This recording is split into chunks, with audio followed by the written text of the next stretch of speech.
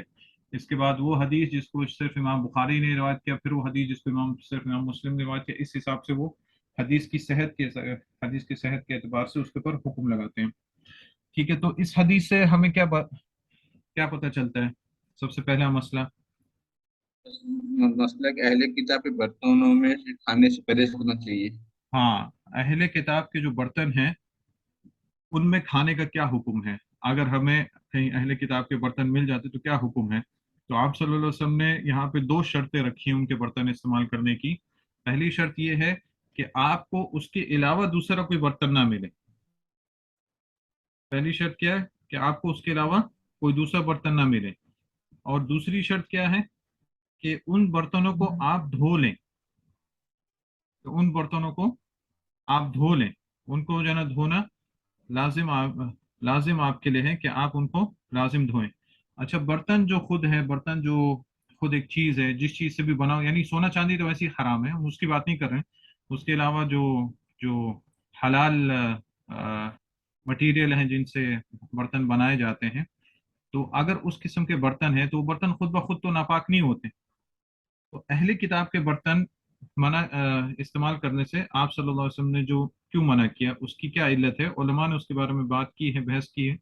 تو علامہ سنانی جو سبل السلام کے جو مؤلف ہیں وہ لکھتے ہیں کہ اس میں کچھ علماء یہ کہتے ہیں کہ یہ اس لیے ہے کیونکہ اہل کتاب جو ہے وہ مشرک ہیں، اور ان کی رطوبت کی وجہ سے، یعنی ان کے پسینہ یا ان کا ہاتھ لگنے کی وجہ سے ان کے برتن بھی ناپاک ہو جاتے ہیں۔ ٹھیک ہے، اس لیے منع کیا کہ ان کے برتن استعمال کرے۔ ایک تو یہ وجہ کچھ لوگوں نے بیان کی، اور ایک یہ ہے کیونکہ اہل کتاب جو ہے وہ اپنے برتنوں میں اس قسم کی چیزیں پکایا کرتے تھے جو کہ مسلمانوں کے لیے حرام ہوتی تھی، جس طرح کہ وہ خنزیر وغیرہ پکاتے تھے، سور پکاتے تھے، یا تو اپنے جو ان کے گلاس وغیرہ ہوتے تھے ان میں شرابیں پیتے تھے۔ تو اس لیے یہ دو چیزیں یہاں پہ لازم ہوئی کہ اگر آپ کو اور برتن نہیں مل رہے ہیں اور آپ مجبور ہو گئے کہ ان کے برتنوں میں آپ کھائیں، تب آپ کیا کریں گے؟ آپ ان کو دھوئیں گے اور پھر آپ ان کو کھائیں، آپ ان کو استعمال کر سکتے ہیں۔ یہ دو شرطیں اس کے ساتھ ہیں۔ لیکن پھر آگے علامہ سنانی جو یہ دو وجہ آئے ہیں، یہ بھی ذکر کرتے ہیں کہ کون سے قول کو کون سے علماء نے یا کون سے مذہب فکر نے اس کو اختیار کیا، لیکن پہلے والے کا تھوڑا رد کرتے ہیں، کہتے ہیں کہ پہلا والا صحیح نہیں ہے، کیونکہ مشرک جو ہے کیا اس کا پسینہ وغیرہ، اس کی رطوبت جو ہے، کیا وہ ناپاک ہے؟ نہیں۔ جی، ناپاک نہیں ہے۔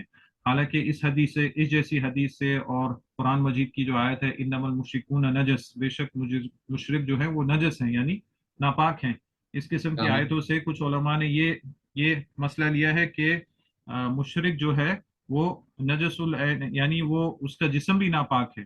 حتیٰ کہ مجھے یاد پڑتا ہے شاید امام حسن بصری یا کسی اور سے قول آتا ہے کہ اگر تم میں سے کوئی کسی مشرک سے ہاتھ ملائے تو اسے چاہیے کہ غسل کرے یا اپنا ہاتھ دھوئے، ایسا قول بھی آتا ہے علماء سے۔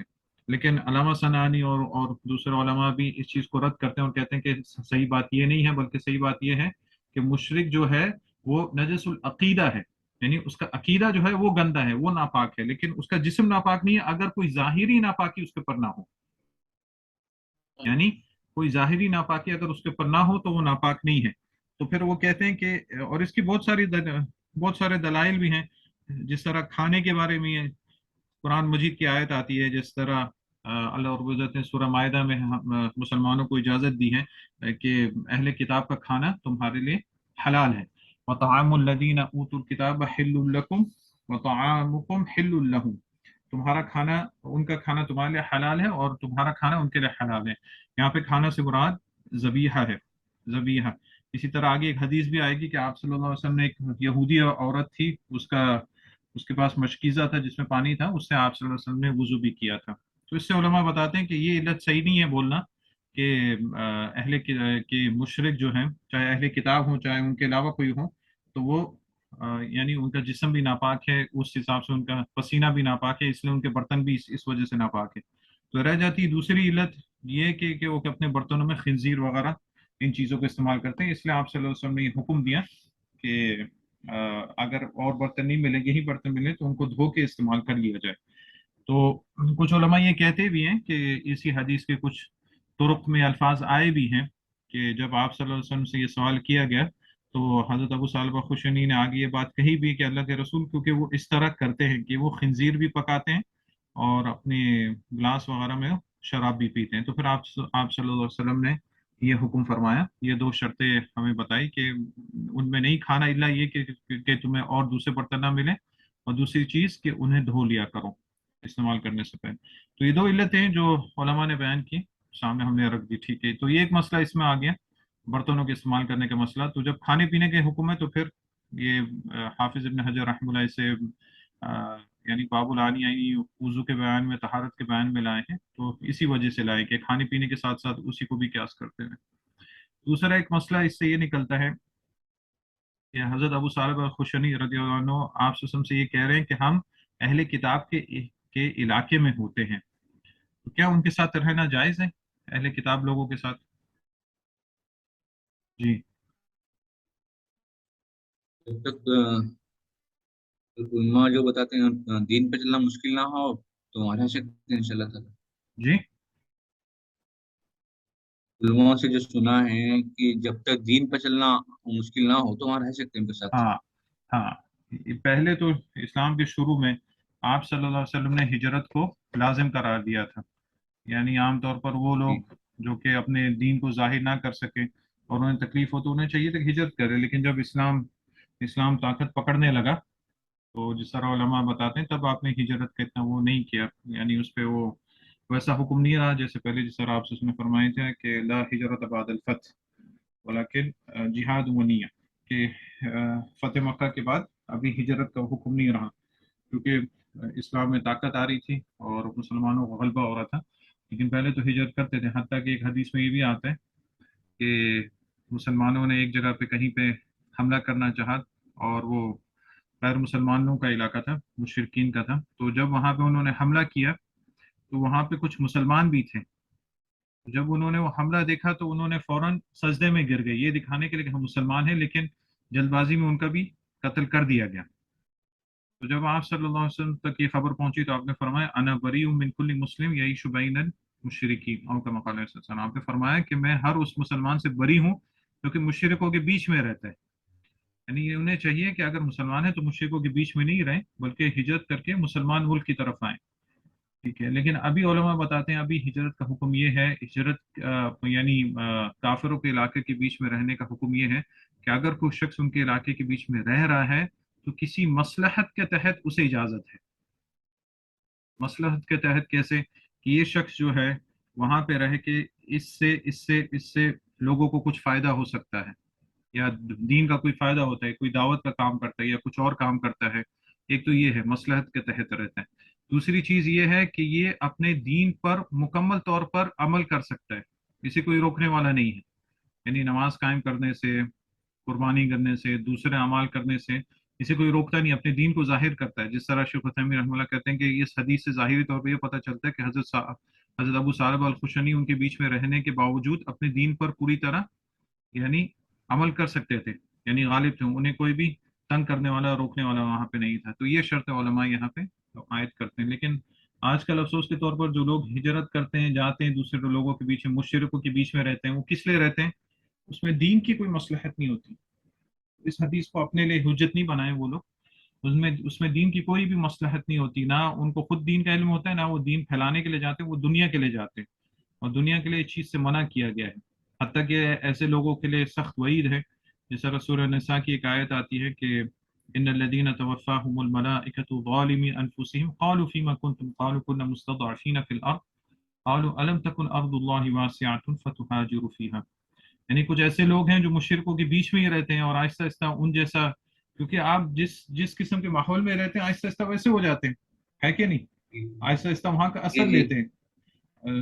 جس طرح کچھ ایسی جماعتیں ہیں، میں نام تو نہیں لوں گا، جب تک کچھ لوگ ان میں رہتے ہیں تب تک انہیں کچھ نہ کچھ اثرات ملتے رہتے ہیں، اپنے تھوڑا سا ثابت قدم رہتے ہیں، ہم دیکھتے ہیں کہ جیسے ہی ان سے الگ ہوتے ہیں ان کا حال ڈگمگانے لگتا ہے، کیونکہ ان پہ صرف ماحول کا اثر ہوتا ہے، وہ اصل دین کا علم حاصل نہیں کر رہے ہوتے ہیں۔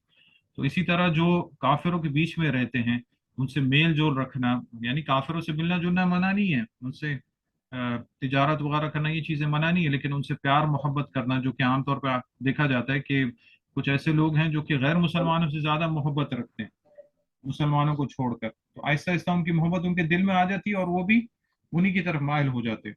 تو سورہ نساء کی آیت جو میں نے پڑھی اس میں یہ ہے کہ ایسے لوگوں سے فرشتے کہیں گے کہ تم نے، اللہ کی زمین اتنی وسیع ہے، تم نے یہاں پہ ہجرت کی کیوں کیوں نہیں کر دی، یعنی ان کو اس طرح ملامت کریں گے۔ تو دین کے لیے آدمی ہجرت کرے، اپنی دین کی حفاظت کرنے کے لیے۔ اگر ابھی بھی کوئی شخص ایسی جگہ پہ ہے جہاں پہ اس کو دین کے اوپر عمل نہیں کرنے دیا جاتا ہے اور اس کو تنگ کیا جاتا ہے، تو اس اس اس نیت سے وہ چھوڑ کے کسی مسلمان ملک میں آتا ہے جہاں پہ وہ آرام سے رہ سکتا ہے اور اپنے دین کے اوپر 5 وقت نماز پڑھ سکتا ہے، داڑھی پہ اس پہ کوئی بھی اس کو ملامت نہیں کرے یا دین کے لیے اس کے لیے آسانی ہوتی، علماء کہتے ہیں انشاءاللہ اس کو بھی ہجرت کا ثواب ملے گا۔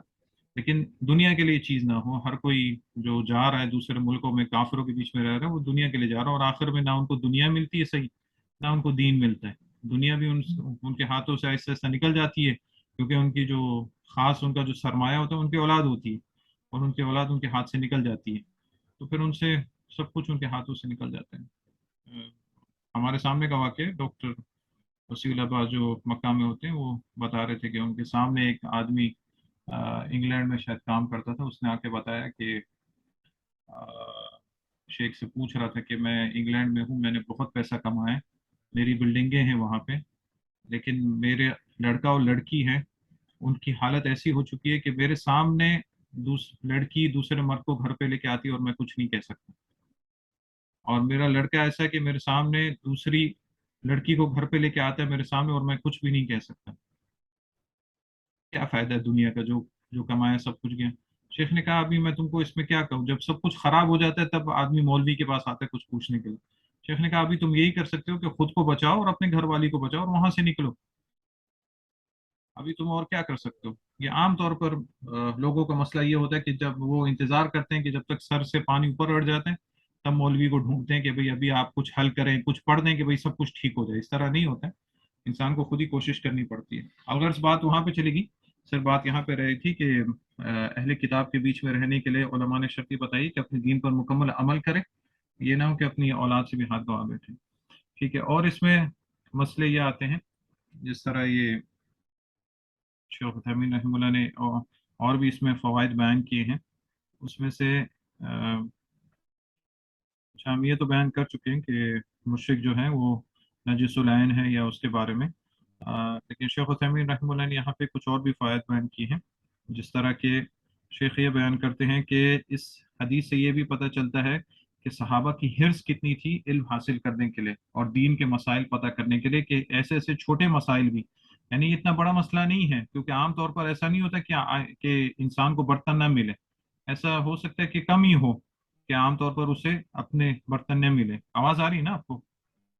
جی جی جی جی، کہ اسے برتن نہ ملے، لیکن پھر بھی یہ چھوٹا سا مسئلہ ہے اور صحابہ نے اس کو بھی واضح کیا، تو شیخ کہتے ہیں شیخ عثیمین رحمہ اللہ کہ ایک مسلمان کو اسی طرح ہونا چاہیے کہ کوئی بھی مسئلہ ہو جس کے بارے میں اس کو علم نہ ہو، بھری وہ چھوٹا مسئلہ ہو تو چاہیے کہ اس کے بارے میں علم حاصل کرے، یہ نہ ہو کہ اس کے بارے میں جاہل رہے، اس کے بارے میں علم حاصل نہ کرے، اس کے بارے میں بلکہ علم حاصل کرے، اور یہ اس سے صحابہ کی حرص پتہ چلتی کہ وہ علم حاصل کرنے میں کتنے آپ صلی اللہ علیہ وسلم سے ہر مسئلہ آ کے اسے واضح کیا کرتے تھے، ٹھیک ہے۔ اسی طرح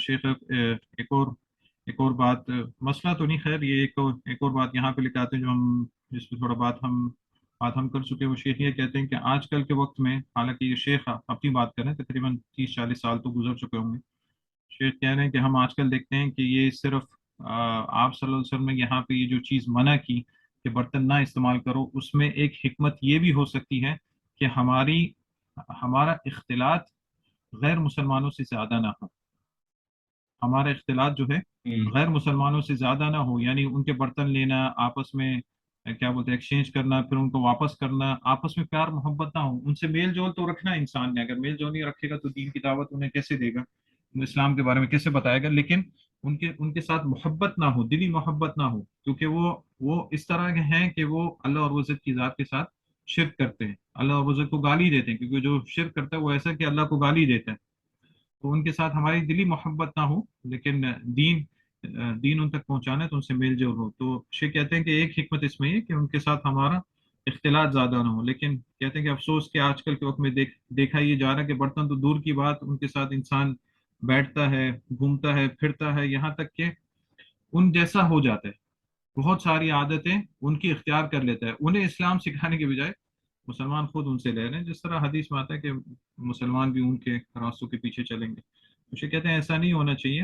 اگر اگر کوئی اہل کتاب یا کوئی غیر مسلمان ہمارے آس پڑوس میں ہے تو اس کا جو حق ہے وہ ہمیں چاہیے کے اس حق کو ادا کریں، لیکن لیکن ان کے ساتھ ہم دلی محبت نہ رکھیں. ٹھیک ہے. بس یہی اس میں کچھ مسائل تھے تو جو یہاں پہ ذکر کیے گئے. اس میں کچھ اشکال ہے؟ نہیں تو پھر انشاءاللہ اگلی حدیث کی طرف جاتے ہیں. جی نہیں ان شاء اللہ تعالیٰ.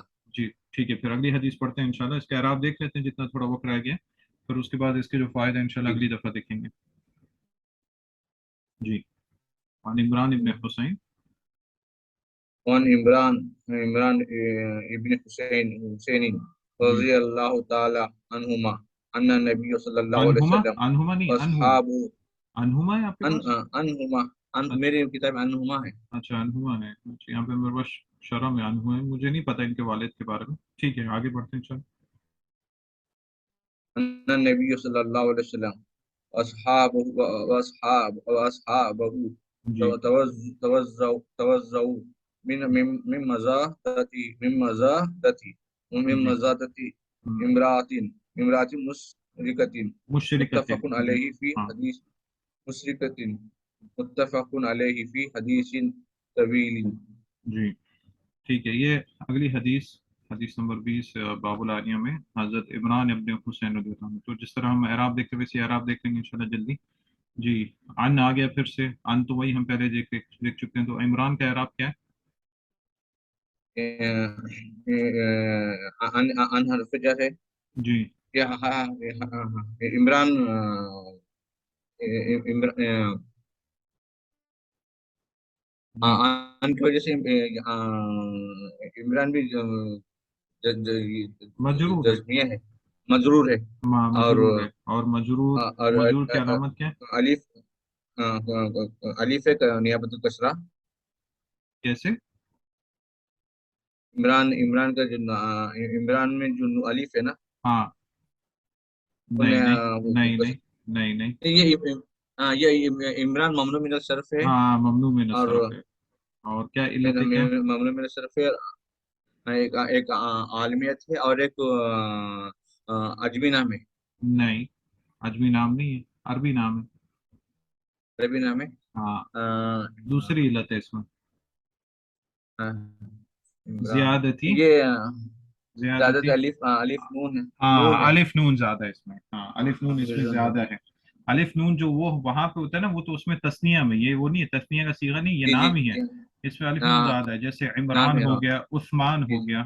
عثمان بھی جو ہے وہ جی جی. ممنوع من الصرف ہے. تو کیا وہ کیا علت ہے اس میں ممنوع من الصرف کی؟ ایک زیادتی الف و نون اور علمیت. اسی الف نون طرح وصف میں بھی عالمیت. اگر الف نون زیادہ ہو، وصف میں بھی الف نون زیادہ ہو تو وہ بھی ممنوع من الصرف ہے. جیسے رمضان ہے، جی جی. رمضان میں الف نون زیادہ ہے، رمض کے ساتھ ہاں الف نون زیادہ ہے تو وہ بھی ممنوع من الصرف ہے. لیکن وہاں پہ کیا ہے؟ وہاں پہ وصف اور الف نون زیادہ آنے. اس طرح غضبان ہے، اور بھی بہت ساری چیزیں. ٹھیک ہے. عن عمران ابن حسین. تو یہاں پہ آپ کہیں گے ممنوع من الصرف ہے، اس لیے الفتح نیابتاً عن الکسرہ. ٹھیک ہے.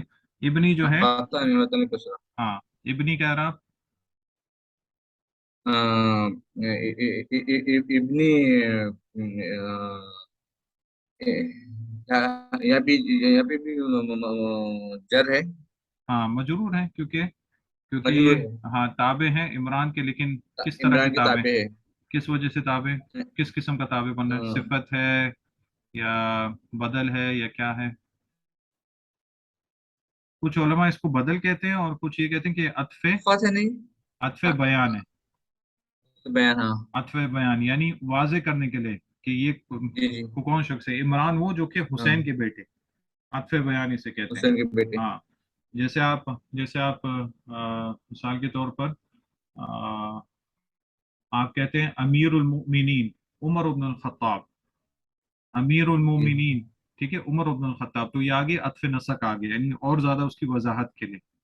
ٹھیک ہے. عمران میں حسین، حسین مضاف الیہ اس لیے مجرور ہے.